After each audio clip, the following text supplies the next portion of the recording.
2 minutes pour comprendre, dès les premiers symptômes de l'AVC, une véritable course contre la montre s'engage. N'est-ce pas, professeur Pierre Amarenko? Vous êtes chef du service neurologie à l'hôpital Bichat.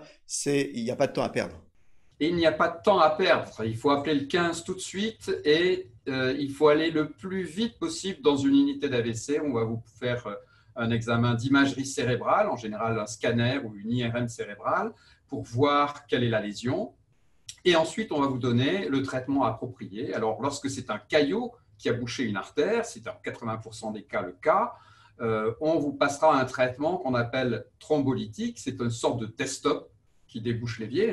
C'est pareil, ce traitement thrombolytique débouche l'artère, dissout le caillot, ce qui permet de récupérer finalement la revascularisation de cette zone du cerveau qui a été plus irriguée et à nouveau apporter l'oxygène et faire revivre normalement le cerveau. Et donc ça, c'est quelque chose qui peut être efficace dans environ 40% des cas. Au-delà, si ce n'est pas efficace, on peut déboucher l'artère en allant capturer le caillot à l'intérieur du cerveau.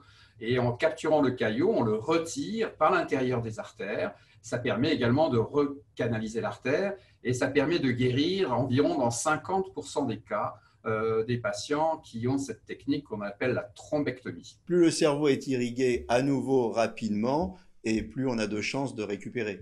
Voilà, c'est pour ça que c'est une course contre la montre. Si on est recanalisé, si l'artère est recanalisée dans les 3h30, 90% de guérison, et toute demi-heure perdue au-delà de ces 3h30, c'est chaque fois 20% de guérison en moins.